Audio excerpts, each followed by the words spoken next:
Hello, and welcome to the Future Christian Podcast, your source for insights and ideas into what it means to live as a follower of Jesus in the 21st century. At the Future Christian Podcast, we talk to pastors, authors, and other faith leaders for helpful advice and practical wisdom to help you and your community of faith walk boldly into the future. Here's your host, Lauren Richmond Jr.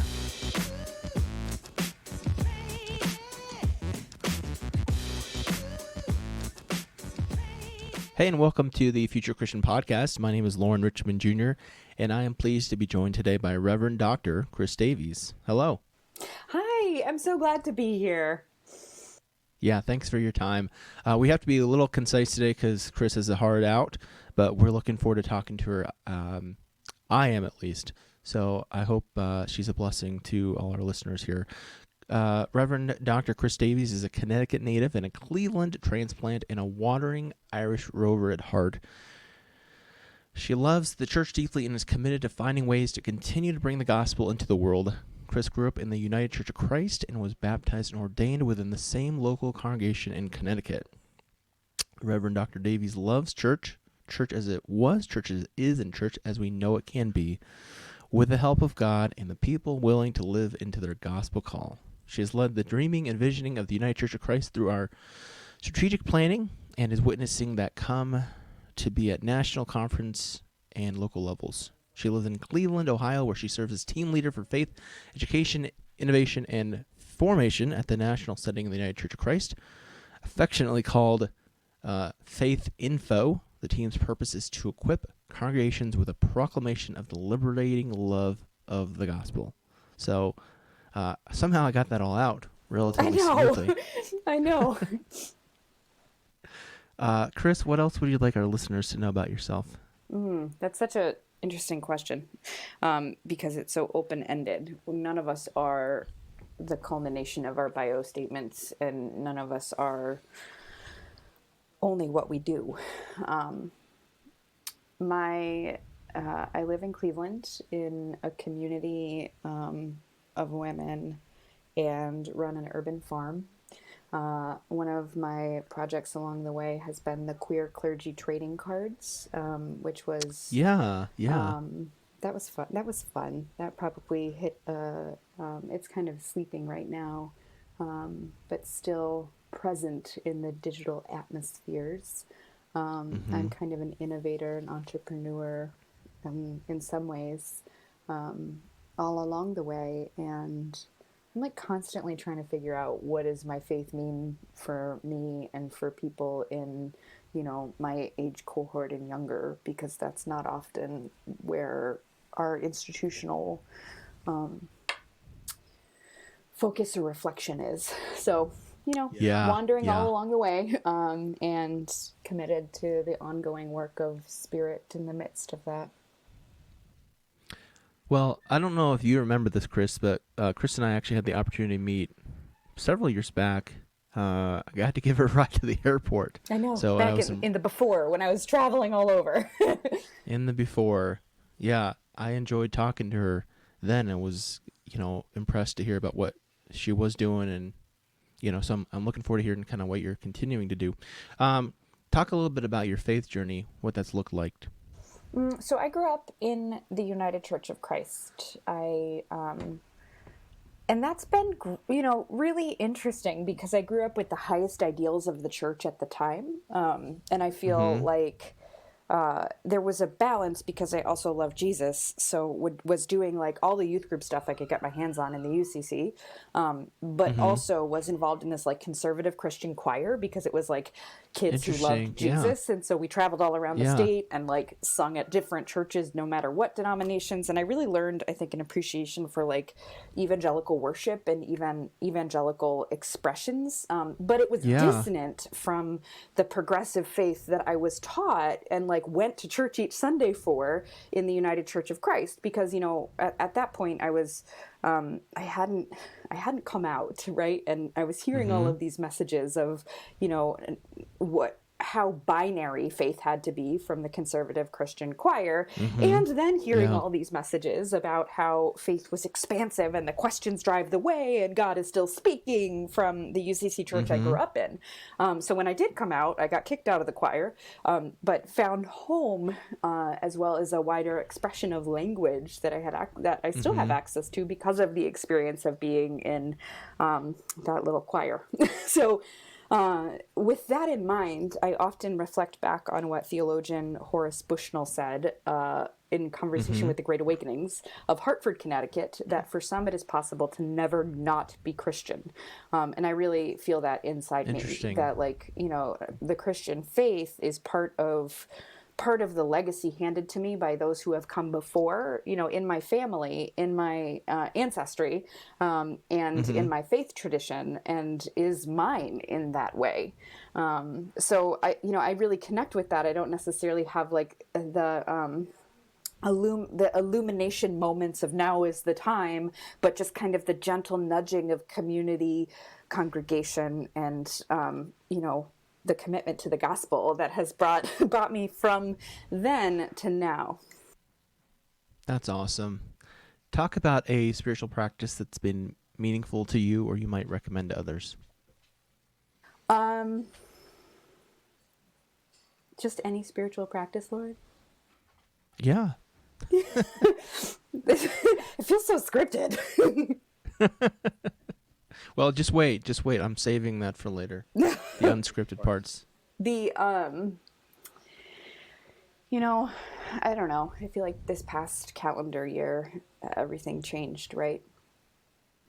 So the spiritual practices that were meaningful to me in the before have shifted, not become less meaningful, but just shifted. Practices of gratitude, practices of lamentation.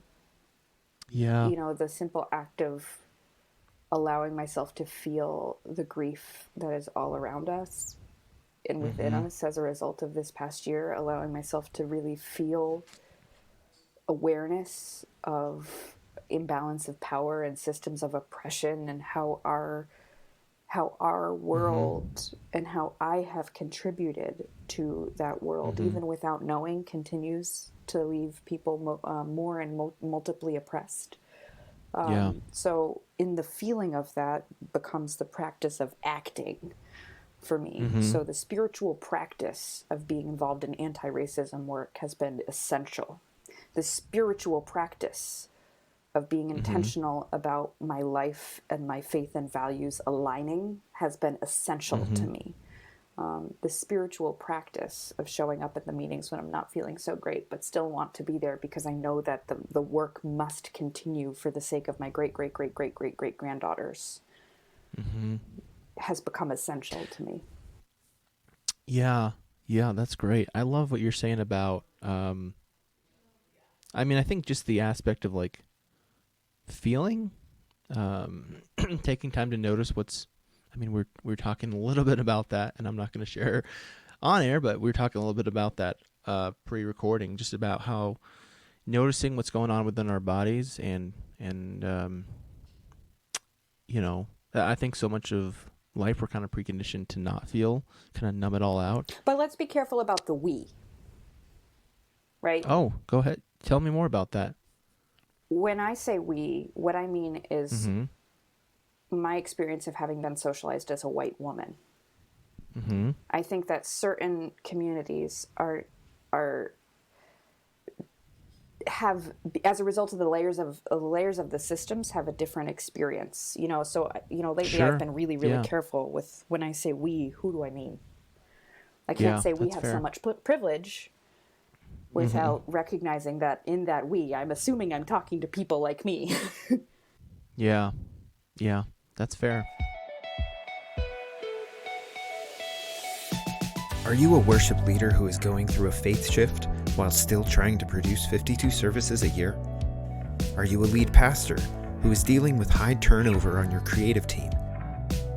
Torn Curtain Arts exists to strengthen the creative soul of the local church by providing coaching, creative consulting, and interim worship leaders from our team with 20 years experience in the trenches of ministry. We help leaders get off the ministry treadmill of chasing Sunday after Sunday. Learn more about how we can help you and your team by visiting torncurtainarts.org.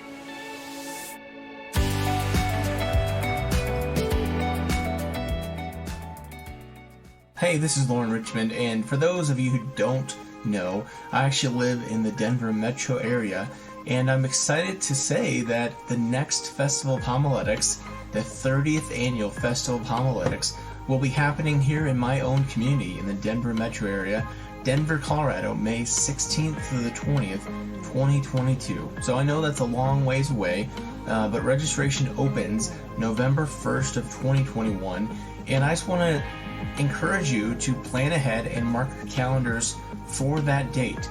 I attended the last time that the Festival of Homiletics was here in Denver, and it was a great time. Really enjoyed being able to connect with other pastors and listen to some great preaching and teaching. So again, it's May 16th to the 20th in 2022. Denver is a great city. Trust me on this. There's lots of shops and places to gather outside to connect with friends over a meal or a drink. We've got all kinds of craft breweries going on. So check it out, plan ahead. Registration opens November 1st. That's the 30th annual Festival of Homiletics in Denver, Colorado, May 16th through the 20th, 2022. So check it out, encourage you to plan ahead, and I hope to see you there. Well, let's talk about your work with the Faith Info. So I think from a broader, I guess first we should just kind of talk on a 30,000-foot view, tell our listeners like what Faith Info is about, and then kind of talk about how you got interested. Well, let's start with that. Talk about what Faith Info is and what it does. Faith Info is faith education, innovation, and formation in the United Church of Christ. And Faith Info is for the local church.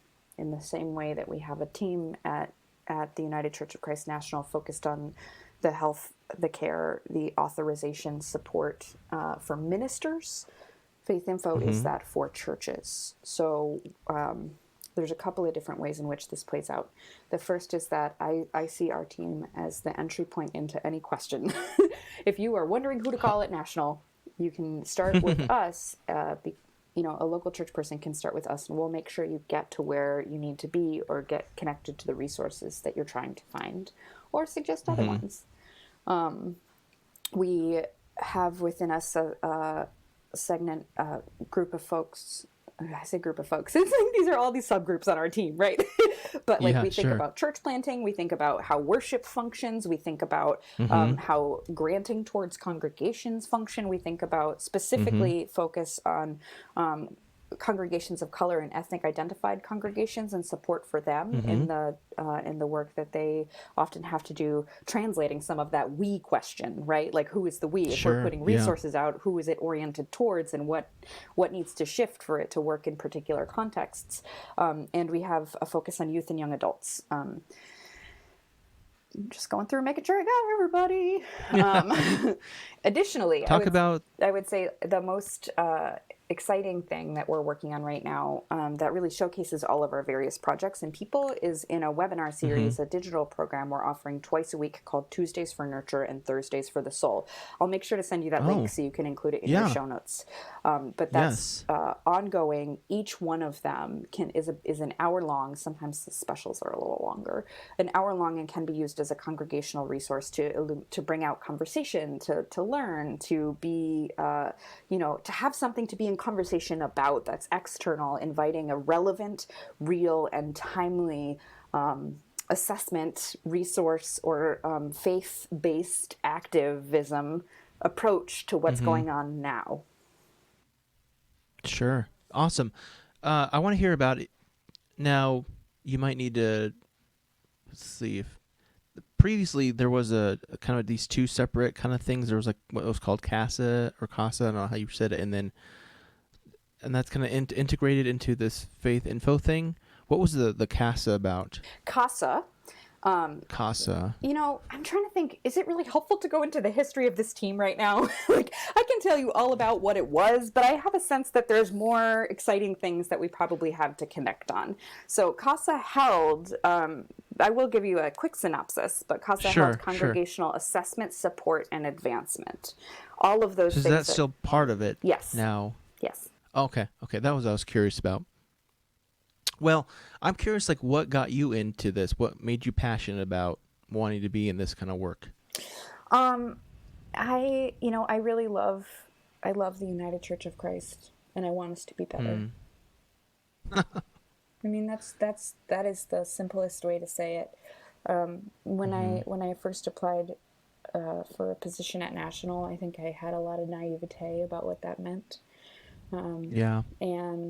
And I applied because I was in the middle of planting a church and having a really hard time finding resources, support, connection, other people, anything, and was just like, okay, if I can't find it, then I'll make it.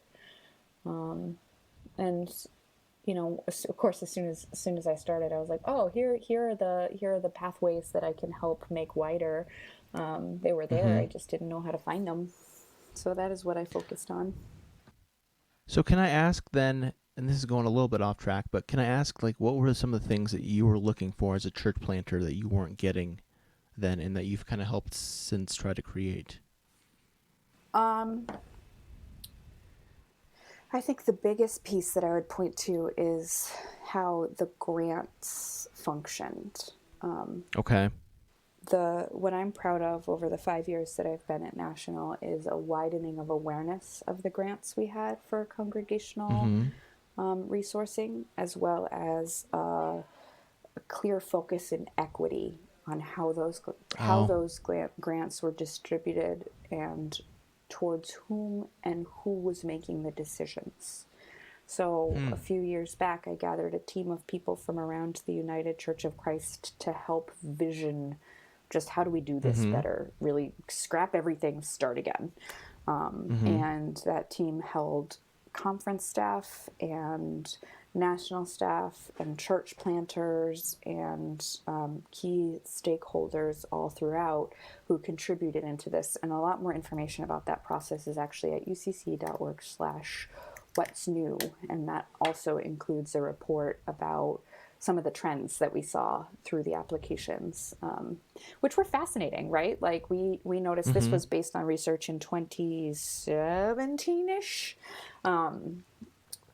based on research. And what we learned is that about 60% of the new churches who self-identify as doing something new had a clear focus on LGBTQ or queer issues. They had a clear focus on welcome. About 55% had an explicit naming of this is a place for you who have been traumatized or wounded by religion. And then about 20% or so had a clear interfaith focus to them. We are a church based in the United Church of Christ, but we have worshipers who are from all over, people who are in our community from all over, from all sorts of faith or lack thereof backgrounds who want to maintain that. Awesome. I'm curious, obviously, as we're recording this, it's the beginning of February. COVID is still very much a part of the broader context. And I'm curious, like, what are the ways that you're trying to help churches right now during COVID? What are, like, the biggest challenges, struggles that churches are facing? Talk more about that if you can. Sure. The ways in which I and National as a whole have showed up have been, National United Church of Christ have been a couple. The first is we've had COVID relief grants that ran all throughout last year in a first cycle. We're looking at how do we do something for 2021 in a similar way, but I don't have more information about that at this point. The second is that, we shifted to, my team, Faith Info, shifted to content development as one of our focuses. So you can see that through the webinars that you're going to find a link to. You're going to see that through some of the pieces that we've helped develop for local churches to use in their digital worships. It's exhausting to come up with a different program every single Sunday, and it's terribly exhausting for pastors who are often isolated, like in the middle of it, trying to do it all by Yep. themselves with support in their congregations that sometimes wanes. Right. So, when one is in a position where one is ultimately held responsible for a product on Sunday that used to take a good, 7 or so hours to write a sermon, Yeah. and now Yep. is 25 hours of digital editing, Yeah. there is a level of exhaustion that cannot be overemphasized for local pastors and communities in the midst of all of that. I really appreciate the research that's been done by the Wisconsin Council of Churches and the ecumenical work that's been happening there under Carrie Parker's leadership, because it points to a lot of the impacts in a concrete way, because often a pastor might feel like they are the only one feeling this level of exhaustion, isolation, and just despair, when actually it's most of us. Anyone, Yeah. and it could be said, anyone in a helping profession throughout the course of what has been a year that continues to require more and more labor, emotional labor, spiritual labor, and all of that from all of us. We're getting to the point where we got through Christmas, and then it was just like, oh, I don't know if you get to swear in your podcast, Lauren, but I was about to. You can. Like, oh shit, like we got here, and now there's an insurrection, and now there's this. Yeah. Like, we're having an adaptation fatigue, we're having compassion fatigue, we're having just general fatigue about how do we continue to show up in an authentic and relevant ways for our people. Because ultimately, this whole experience is collective trauma. We are not okay. Those of you listening are probably going, oh God, I am not okay. And that's normal. I think one of the best things we can do right now is continue to frame this experience as collective trauma and saying, yes, your anxiety, your depression, your, the ways that you are feeling are an accurate reflection of the way the world is right now. And we can learn a lot from people who have lived alongside those things constantly. So what are the resources? What's the mental health support? What's the community support we can develop? How are we getting people in conversations with each other and with the resources and support that is out there in service to our ongoing mental health, our ongoing physical health, our ongoing love of neighbor, one might even say, to the ways that this kind of support has been politicized is disgusting. Anyway, you said, what are you doing for local churches in the midst of COVID-19? No, I mean, like, you named so many dynamics there that I think are just spot on. You mentioned like preparation of worship. Like, it's so much easier, I think, to like prepare worship as a team when you can like be in person and see each other. You talked about the kind of caregiver exhaustion. Like, I think, I don't remember that. I remember reading statistics sometime this summer that was like this a shocking number of pastors had thought about quitting. And then I told that to my wife, who's an ER nurse, and she's like, what are they dealing with? Yeah, my wife is a nurse too. That's funny. So, and then, talk about the collective trauma of the compounded stress. I mean, it's so much. And let me be clear, what I'm not doing is setting up a hierarchy of ills. I don't, I'm not saying that my trauma, your trauma is more than anyone else's. What I am saying is that no matter what circumstance we've carried into this, I'm pretty sure we've all had quite enough thank you. Yeah.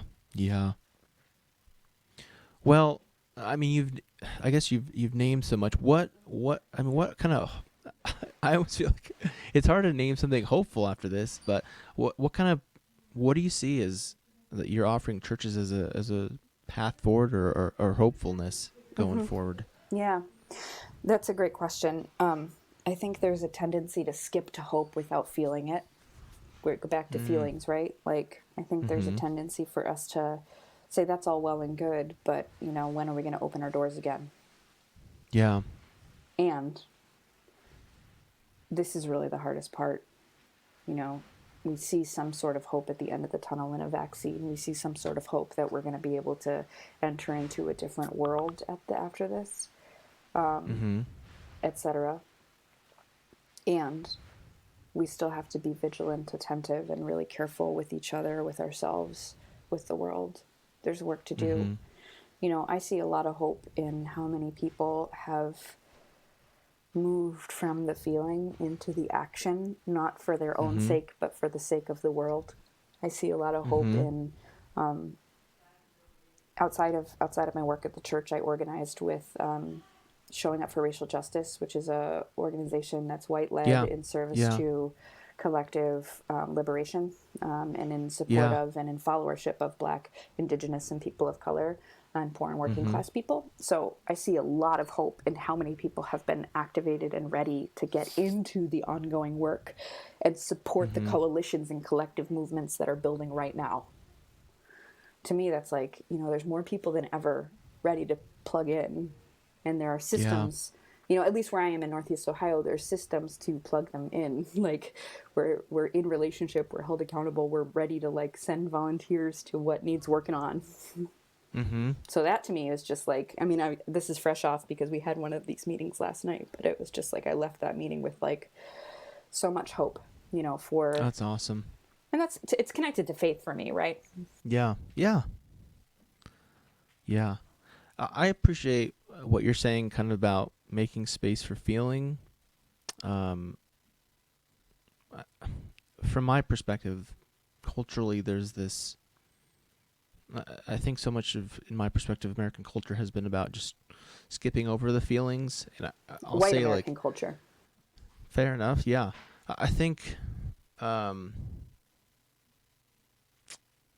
there's this kind of, back in like the spring or early summer, there's kind of this um, oh, when we get back, it's going to be like Easter, whatever date, whatever date we get back, it's going to be Easter, kind of like that.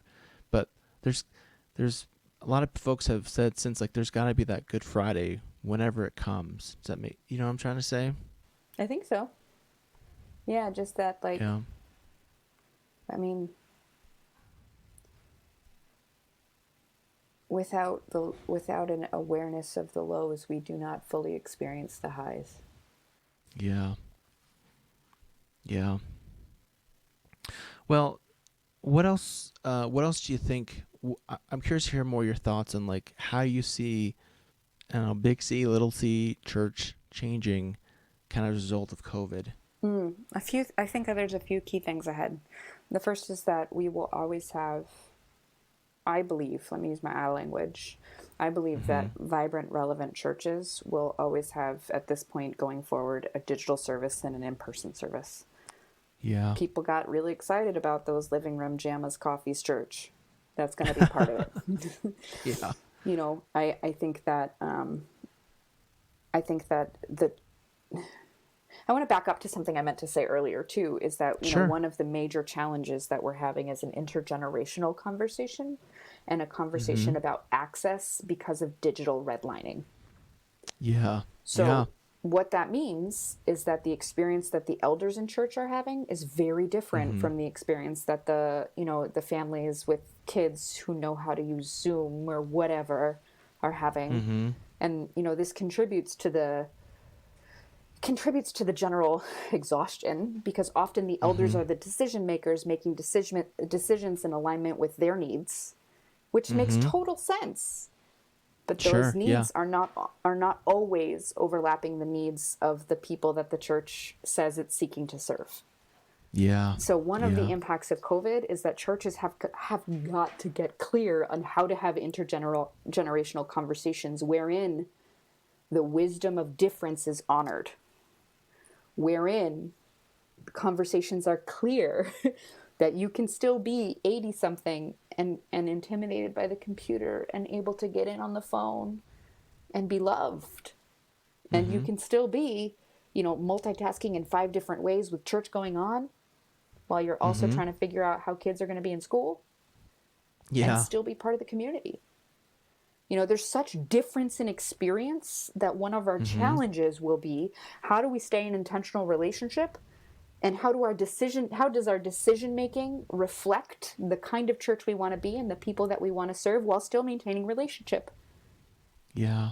So Tell me, go ahead. sorry, I was going to say, can you tell me more about that intergenerational difference at making space for that kind of conversation? I think it's hard, right? I don't know your audience, so I can speak to it from my own perspective, which is a digital native and a millennial.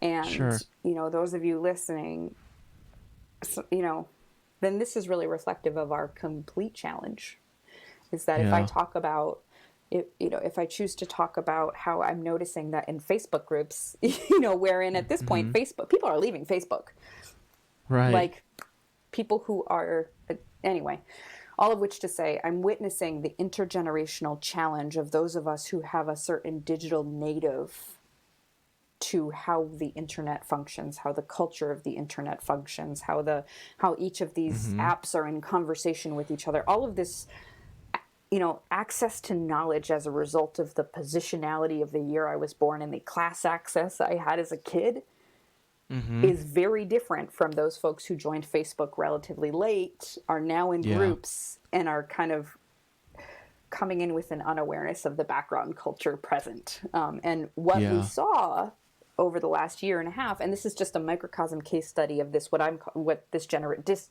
intergenerational disconnect. And it's really about all levels of power and privilege, because what we saw over the past year is that huge Facebook groups who didn't have a conversation about race and equity and how it functions in the groups had a complete explosion last year. So I see that as a case study. And I see that as an invitation to our churches, because the same will happen. I think that if a church really wants to be as inclusive, as welcoming, as intentionally multiracial, multicultural as possible, then the church has to have a conversation about how power and privilege function inside the church.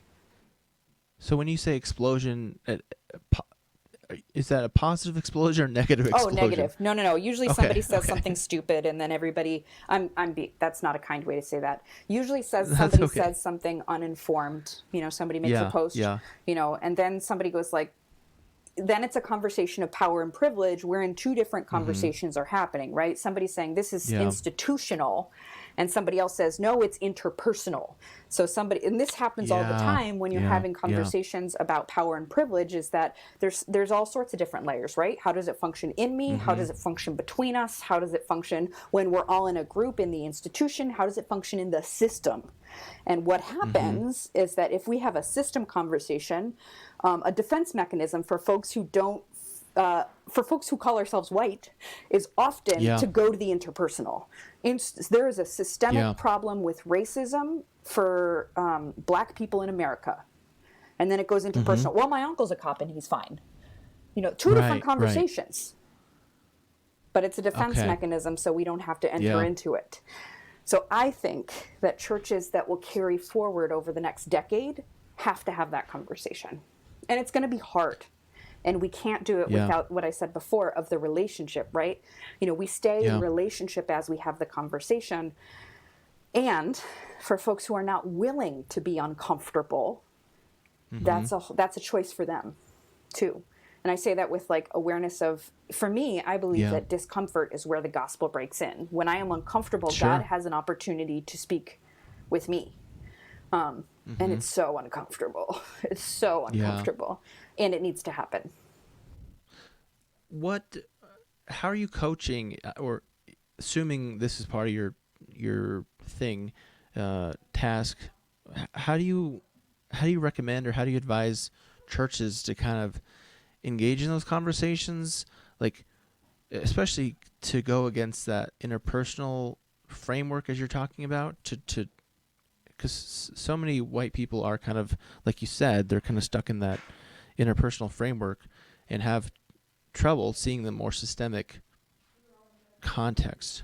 Well, I think there's a couple of places that you can start. I mean, the first is you have to decide to learn. Yeah. Like, one has to decide that this matters. Yeah.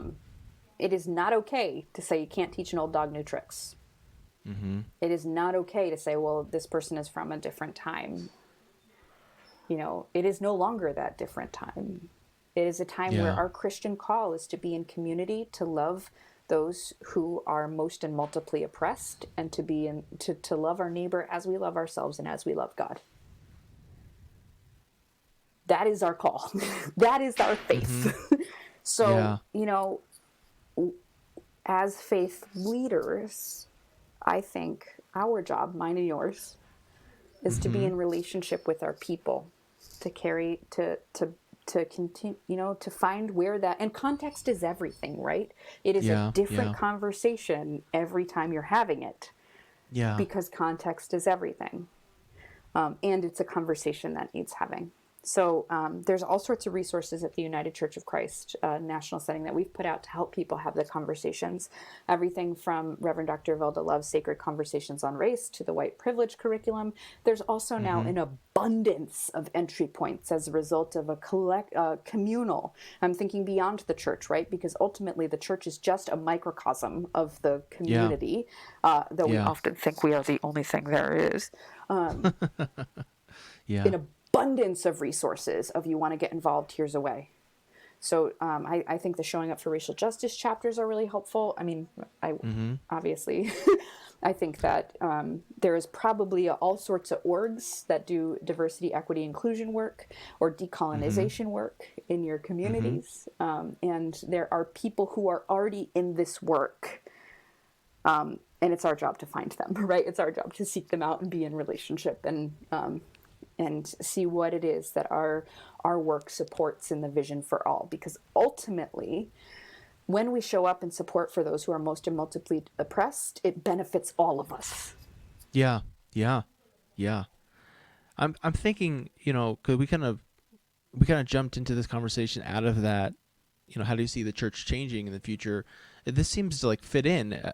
I mean, is it fair to say church in the future is going to have to be into dealing with racial justice issues and matters of, it's just a non-negotiable is what I'm saying? It is a non-negotiable for white churches. We, as Reverend Dr. Starsky Wilson said just 2 weeks ago, he's the director of the Children's Defense Fund, we are past the tipping point.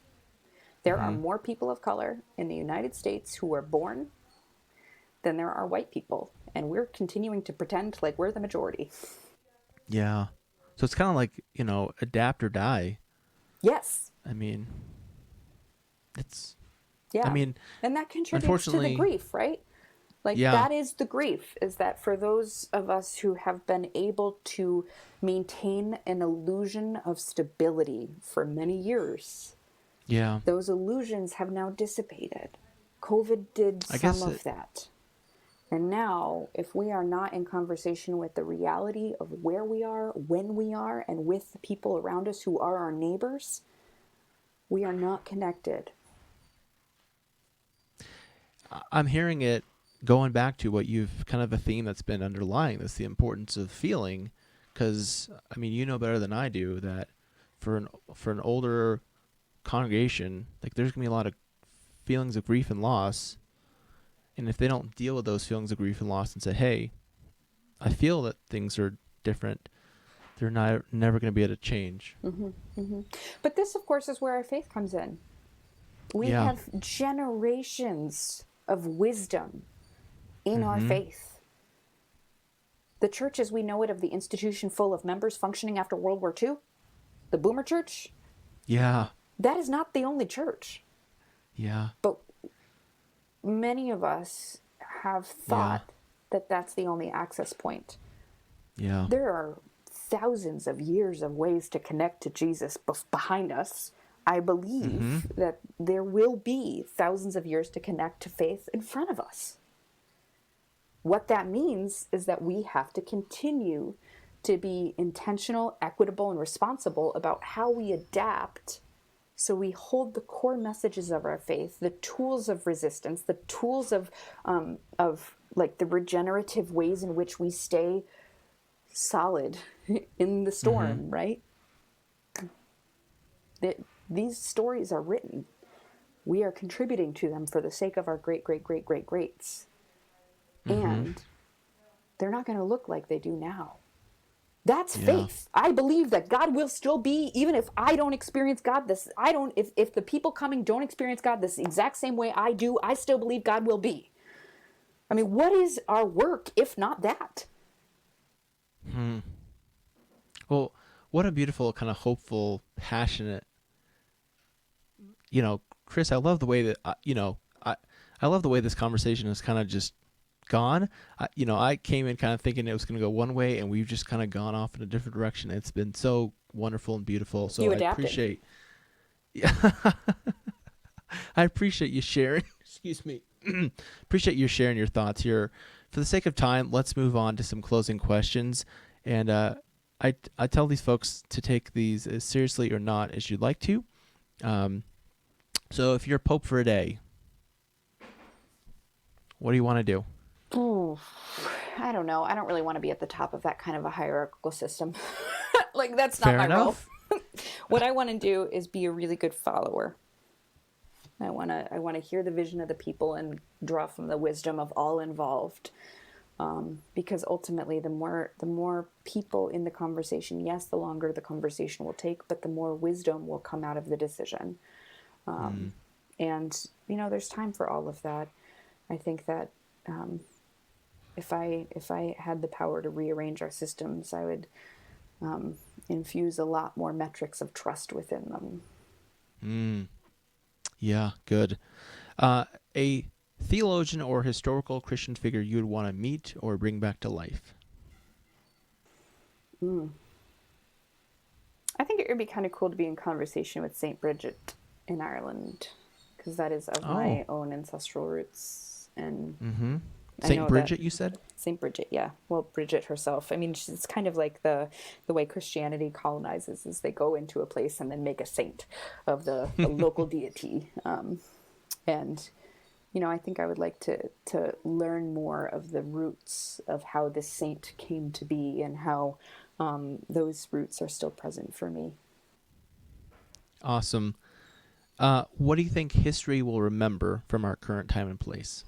Who did not show up? I think that we have a similar conversation in front of us as the United States of America, as Germany did. I think that we have a conversation in front of us where a third of the people think one way, a third of the people think another, and a third don't do a thing. We need to be in relationship with each other, do the healing, restoration work that is necessary after apology, reparation, and the intentionality of moving forward with equity at the forefront. Good. What are your hopes for the future of Christianity? I hope that we disconnect from nationalism. Yeah. Oh, yeah. There's all sorts that can be said there. Many have said that better than I have. And if you're wondering why that makes you feel uncomfortable, that might be worth researching. Yeah. Give our listeners some resources where they can connect with all these resources you've talked about, and yourself, if you'd like to share that. I'm at this point not I do my best on social media, but I'm not awesome at it. So you can connect with me if you are in the United Church of Christ and you have a work question in that particular way. I can be met at davies@ucc.org is my email address. I'm also on the Book of Faces and Instagram as Jesus Loves Dinos, which is just fun and that's personal. You can follow Queer Clergy Trading Cards at facebook.com/superpowervisibility. And Lauren will include in the notes for this a whole bunch of links that I've offered as well. Awesome. I'll do my best to. I'm still working on developing good show notes, but I'll do my best for our listeners to include those. And I know you have a whole host of resources. So thank you so much for your time. I really appreciate the conversation and the way it's developed. And hope this is a blessing to our listeners. So Chris, always leave folks with a word of peace. So peace be with you. And also with you. Thanks for joining us on the Future Christian Podcast. The Future Christian Podcast is produced by Torn Curtain Arts in partnership with Resonate Media. To learn more about Lauren or the podcast, visit futurechristian.com. If you've enjoyed the show and you think it would be valuable for others to hear, subscribe to the podcast and leave a review. That really helps more people find us.